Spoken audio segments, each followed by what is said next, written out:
Welcome to the Deep Dive.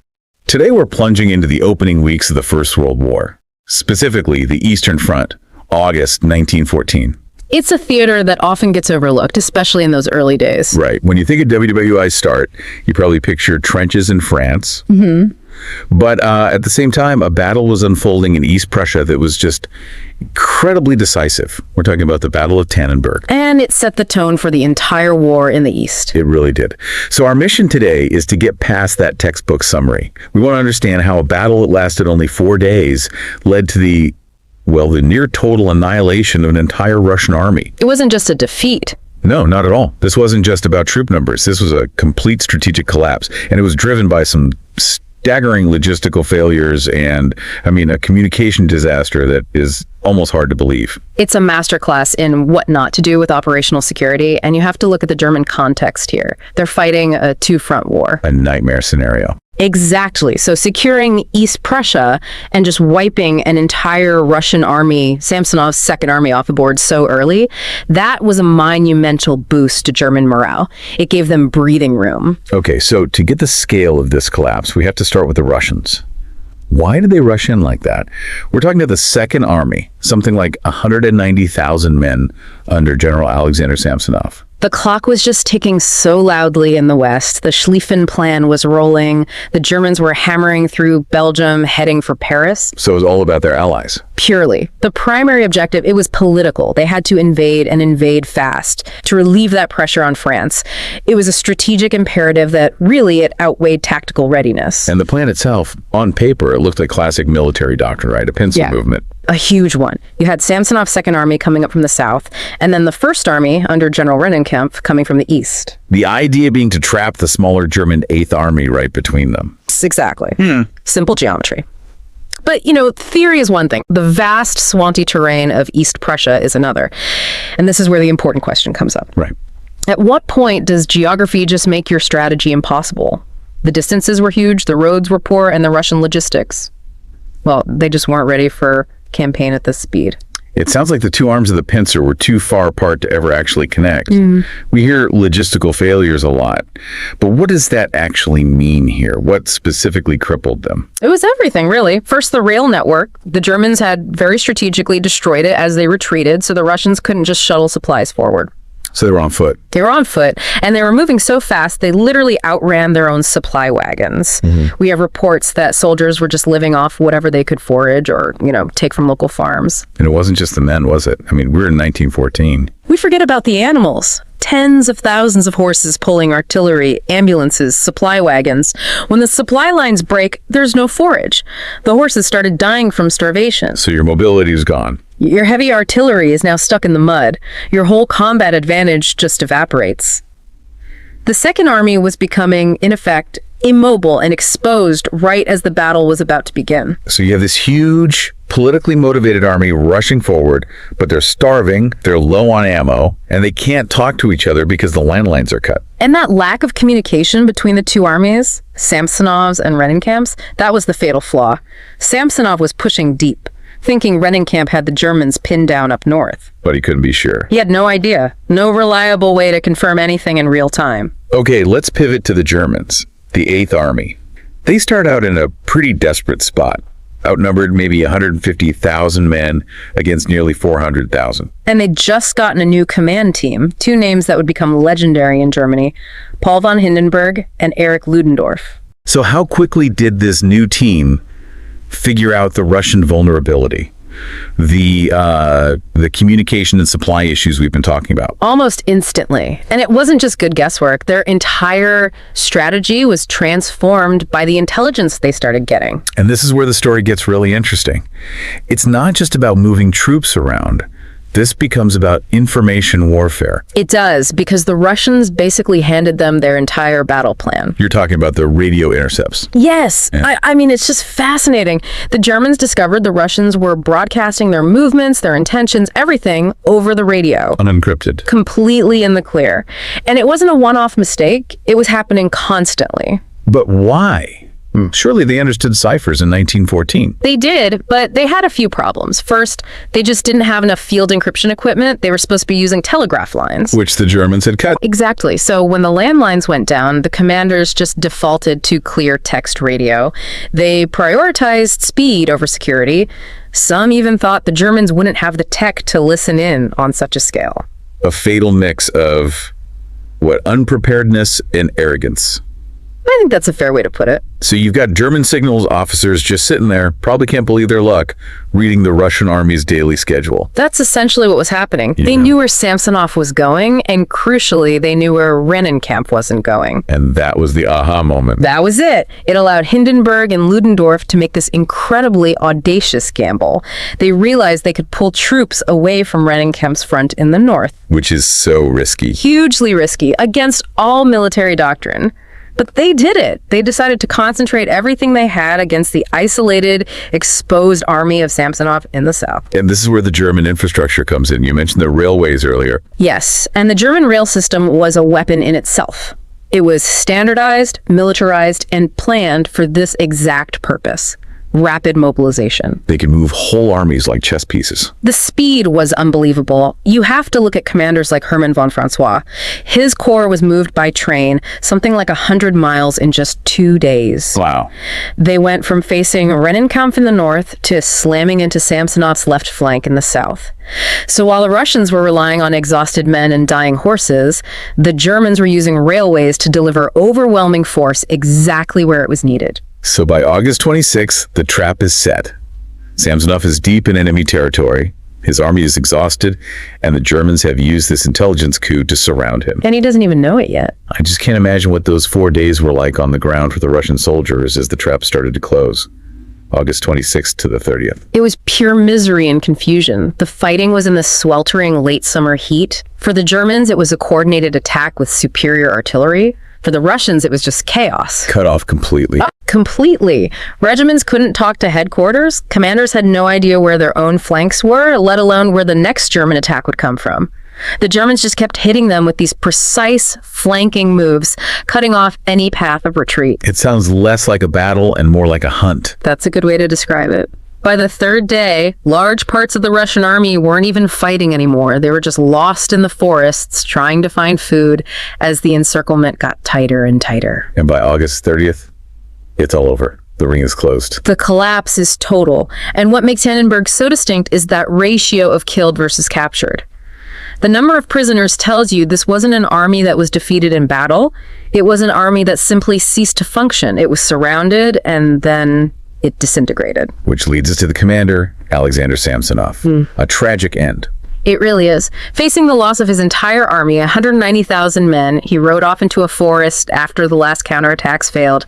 He took his own life. A symbol of the sheer finality of the disaster. It underscores the personal toll, the weight of that kind of responsibility and failure. Let's put some numbers on this, because they are just staggering. They really are. For the Germans, losses were remarkably light, maybe 12,000 to 14,000 casualties. It shows you how much they controlled the engagement. But for the Russians, it's horrifying. You're looking at between 50,000 and 78,000 killed or wounded. And then there's the number of prisoners. That's the one that always stands out. 90,000. Maybe 92,000 men were taken prisoner. So nearly half the army was just captured. They also lost 350 heavy guns. Their material losses were crippling. All told, out of that huge invading force, maybe 10,000 men got away. Unbelievable. And the Germans, they didn't even name the battle after the local town, did they? They chose Tannenberg for a very specific reason. That's right. This was a piece of deliberate national myth-making. The first Battle of Tannenberg, back in 1410, was a huge, humiliating defeat for the Teutonic Knights. Ah, so this was revenge. It was symbolic revenge 5 centuries later. By calling this victory, Tannenberg, Hindenburg, and Ludendorff were crafting a powerful national narrative. It made the victory resonate so much more deeply with the German public. So what did this mean for the war? What was the immediate strategic impact of avenging this old defeat? The most immediate thing was that the Eastern Front was stabilized. The threat to German soil was gone. But connecting it to the bigger picture, it gave Germany immense strategic freedom. They could pivot. They could pivot immediately. With Samsonov's army gone, they turned north and smashed Rennenkampf's first army at the First Battle of the Masurian Lakes just a couple of weeks later. Wow, back to back. Those two victories completely stalled Russia's momentum until 1915. It bought Germany crucial time and resources to focus back on the West. So the Russian push that was meant to save France ended up becoming this catastrophic setback for Russia itself. It absolutely did. So as we wrap up this deep dive, it seems the lesson of Tannenberg is that this huge victory wasn't won by brute force. It was won by exploiting logistics and, shockingly bad communication security. Absolutely. The main takeaway is that these huge historical events often hinge on the most boring administrative details, supply chains, railway gauges, and the simple choice to send your battle plans in clear text radio. That decision had consequences that shaped the course of a world war.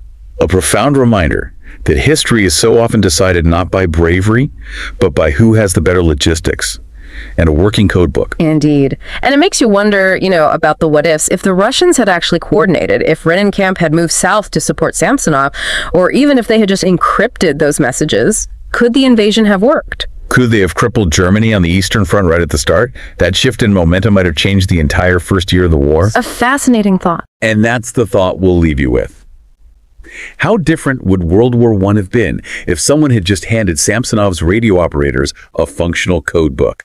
Thank you for joining us for this deep dive. We'll see you next time. Today, we're doing a deep dive into a moment in military history that really, it shouldn't have happened. It's a true turning point. We're looking at how the German Eighth Army, which was facing what looked like imminent collapse in the first weeks of World War I, managed to pull off one of the greatest victories of the entire war.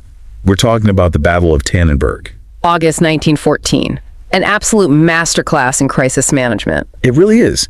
And if you're interested in leadership, in strategic turnarounds, and frankly, the synergy of two completely opposite personalities, you need to hear this story. Because it all comes down to a command partnership that, on paper, made absolutely no sense. Okay, so let's set the scene. Before this battle, things were just awful for the Germans in East Prussia. A total mess. They'd taken these big psychological hits, first at Stallupönen and then at Gumbinnen.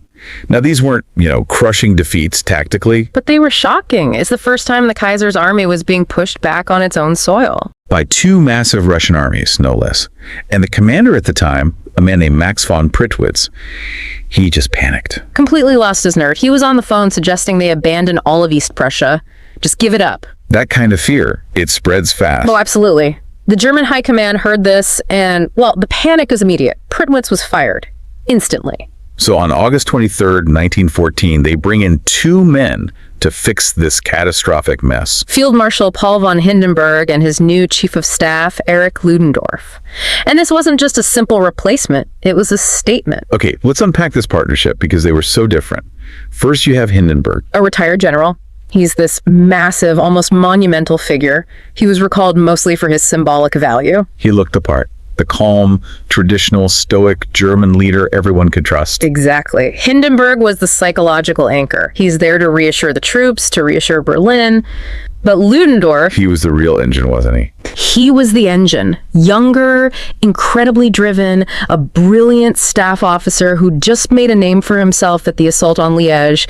He brought the tactical brain power. So you have this strange pairing of, authority versus intellect? You could say that. And the sources are clear, just their arrival boosted morale. It showed that Berlin was finally taking the threat seriously. So Hindenburg gives the name and the resolve. And Ludendorff provides the detailed plan and the relentless execution.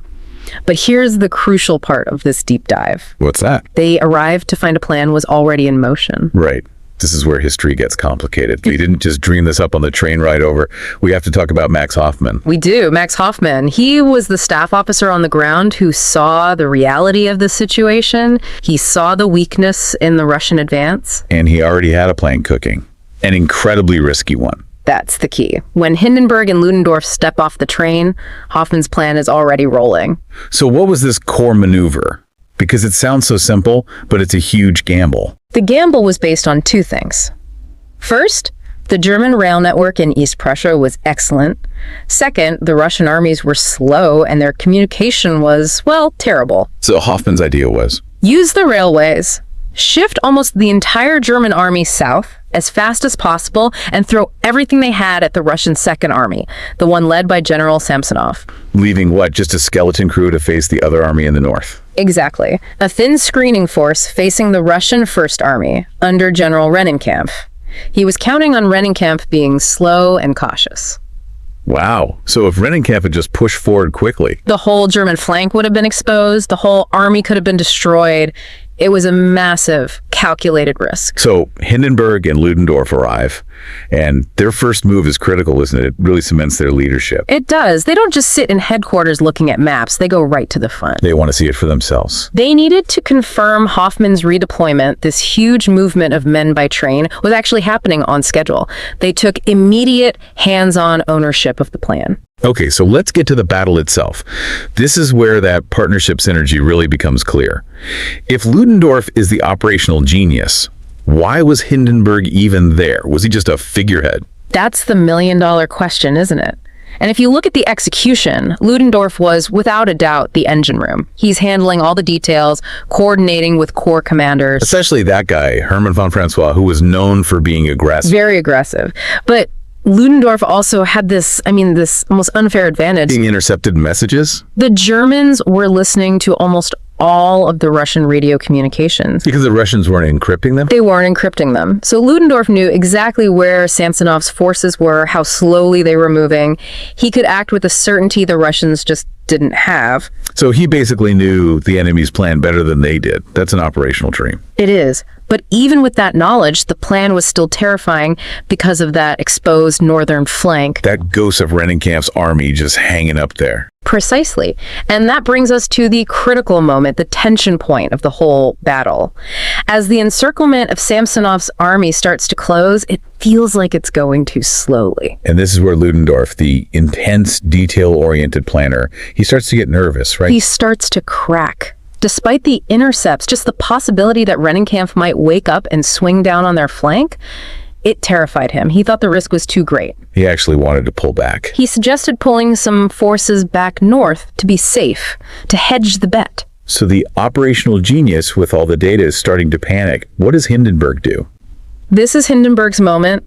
He is the voice of calm, of resolve. He wasn't the better tactician, but in that moment, he was the better risk manager. What did he say? He just insisted they continue. He held his ground. He basically told Ludendorff, we are committed. We took this risk for a reason, and we can't let fear ruin a total victory now. Wow. So he overrode his brilliant chief of staff's anxiety. That single contribution, Hindenburg's strategic courage trumping Ludendorff's tactical anxiety, is what made the battle.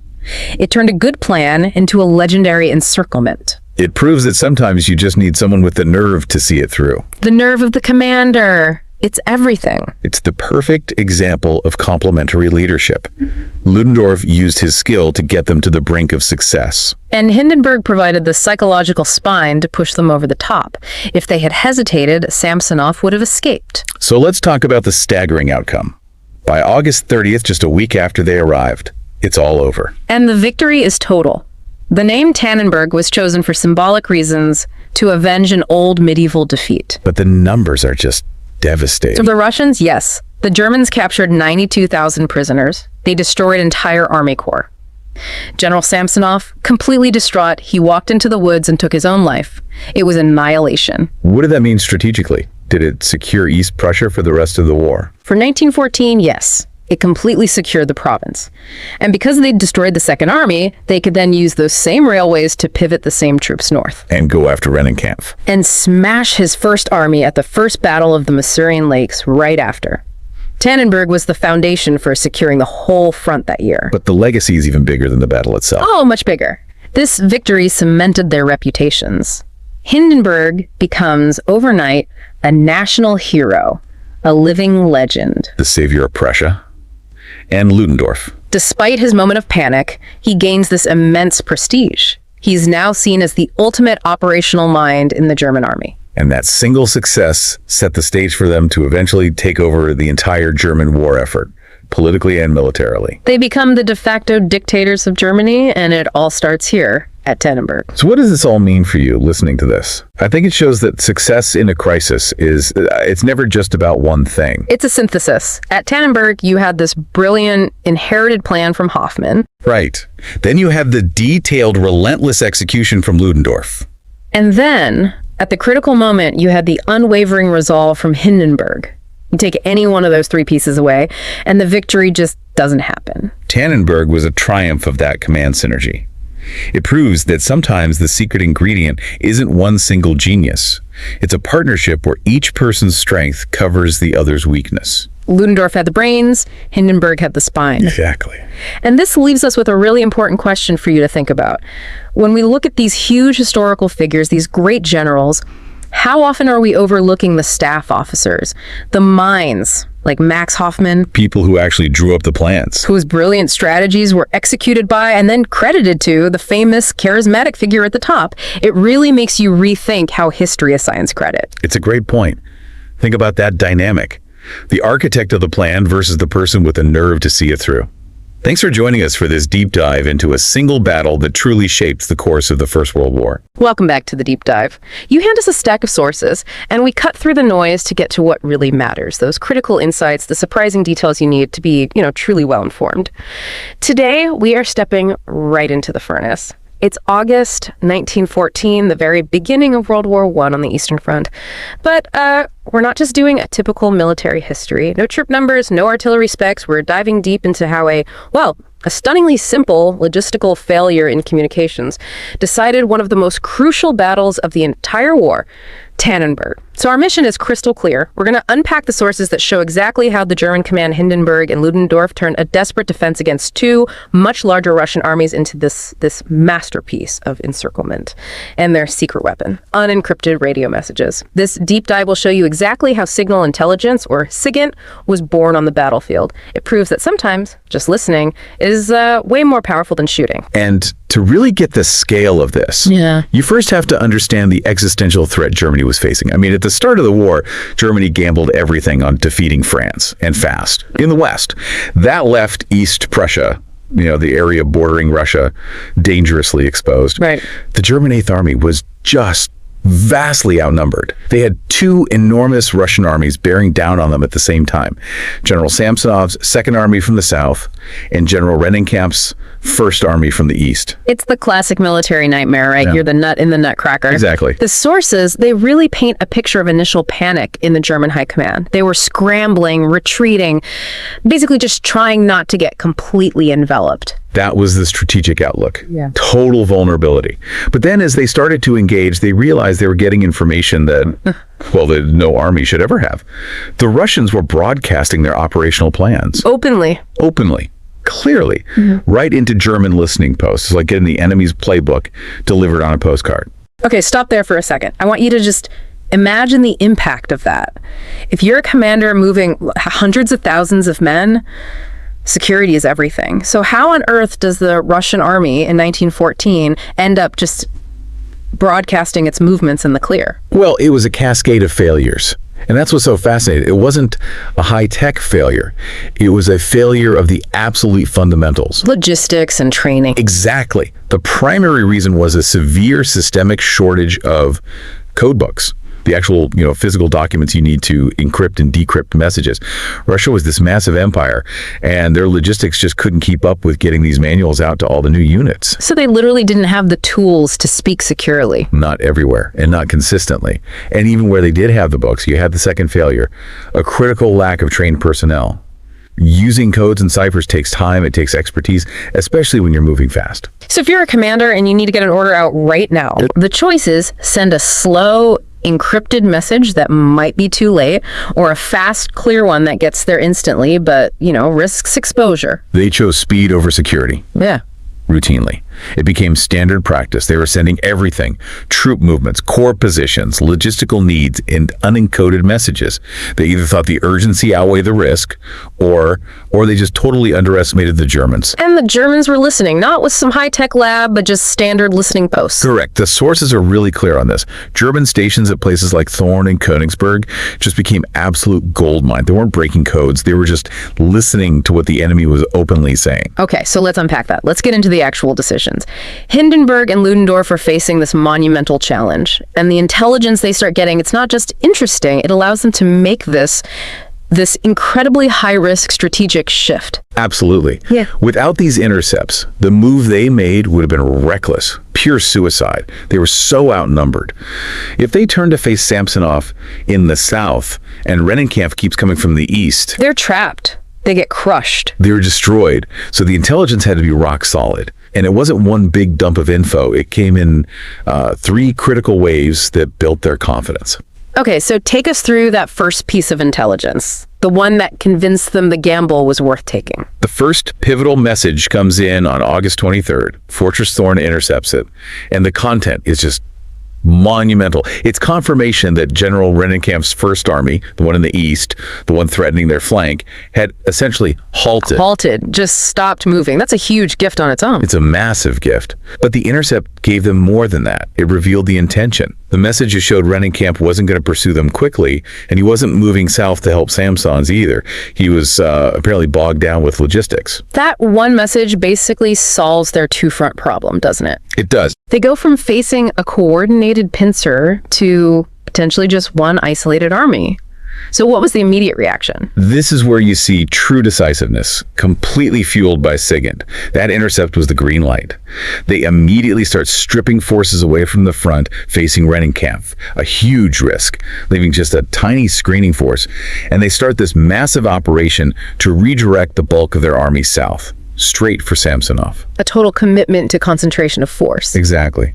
They decided to tolerate a slow, possible threat from Rennenkampf to achieve a decisive, overwhelming victory against the immediate threat from Samsonov.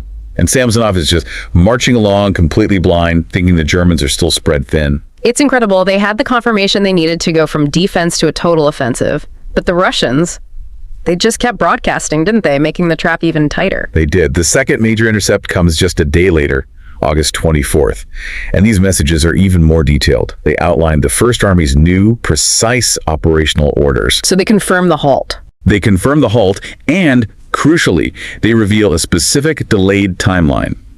Rennenkampf's advance would not resume until August 26th. Wow. That's not just intelligence, that's a schedule. You're basically telling your enemy, hey, you have a guaranteed 2-day window where we won't bother you. It was everything. Moving an Army Corps in 1914 is a huge logistical task. That 2-day window was exactly what the Germans needed to get their troops concentrated, get the railways sorted, and get their forces into position around Samsonov before Rennenkampf could possibly intervene. They weren't just reacting, they were literally building an iron ring around Samsonov based on the enemy's own timetable. And it kept happening in real time. The sources show that even later, around August 28th, as the battle is raging, more messages are intercepted. This time, they're outlining the movements of the Russian Third Corps. So they're getting live updates from inside the enemy's formation as the battle is being fought. Yes, allowing them to shift their reserves with surgical precision to block any escape routes. And this brings us to one of the most fascinating details of the whole thing. It really shows the contrast between the eras. The airplane dropped orders. The airplane dropped orders. The Germans had achieved this incredible command speed. A Russian radio message is intercepted. The German command processes it, confirms the threat or the opportunity, and then issues new orders. But instead of using slow telegraphs or messengers, They used their brand new military reconnaissance aircraft. They'd write out the new orders, move here to close the gap, and then fly the message directly over their own advancing units, dropping it in a weighted streamer right onto the battlefield. Wait, so they are exploiting a communication failure that comes from a lack of modern logistics and then delivering their own counter orders using the absolute newest, fastest technology they have. That's the incredible asymmetry of it. It's 19th century logistics meeting 20th century information warfare. They're leveraging the most basic failure unencrypted radio with one of the most cutting-edge tools in military aviation to close the loop. What's so fascinating here is how directly that SIGINT enabled the annihilation of the Russian Second Army. Samsonov's forces just walked right into it. They did. No coordination and, more importantly, no awareness of what was happening. The result was just a crushing defeat. Samsonov's army was practically erased. Over 92,000 Russians captured, nearly 50,000 more killed or wounded. And Samsonov himself? Realizing the catastrophe, he took his own life. The victory secured East Prussia, it eliminated the vulnerability, and it just shattered the momentum of the whole Russian invasion. The scale of the defeat is obviously historic, but our sources really point to a deeper legacy here. This is radio's first real moment of destiny in warfare. Absolutely. Before Tannenberg, radio was seen as more of a tactical tool. Ship to shore, point to point. This battle proved it was a powerful strategic weapon, a means of constant, real-time espionage that could dictate entire campaigns. This wasn't passive intelligence, it was the active force behind the victory. But to be fair, wasn't it true that the Germans were also a bit sloppy with their own traffic early in the war? That's the necessary nuance, yes. Early on, poor security was common everywhere. All the armies were grappling with this new technology. But the Russian failure was catastrophic in its scale and duration. And, crucially, the Germans learned the lesson immediately. They didn't just fix their own security. No, they went a step further. The sources note they quickly started using radio deception, broadcasting false information to mislead the Russians. They instantly integrated electronic warfare into their doctrine. So if you're trying to really understand military strategy or logistics or even risk assessment, the lesson of Tannenberg is just unforgettable. Good intelligence, even from a basic preventable error, can completely override numerical superiority. For the Russians, all those troops, all that momentum, it didn't matter. The communication failure was the real executioner. This deep dive really shows us that securing your information isn't just some admin task, it's as vital as securing your flank. And that leads us to a final, provocative thought for you to consider. In the earliest days of electronic communication, a simple failure of information security, a lack of codebooks, a shortage of trained staff, was enough to decide one of the 20th century's most critical battles. So this raises a question for today. If simple unencoded traffic was that decisive back in 1914, how does the incredible complexity and speed of modern communication security really stack up against the relentless technological hunger for strategic knowledge? The tech protecting our information is exponentially more complex, but has the fundamental vulnerability of the human and logistical element ever really gone away? Something to mull over until our next deep dive. Thanks for listening.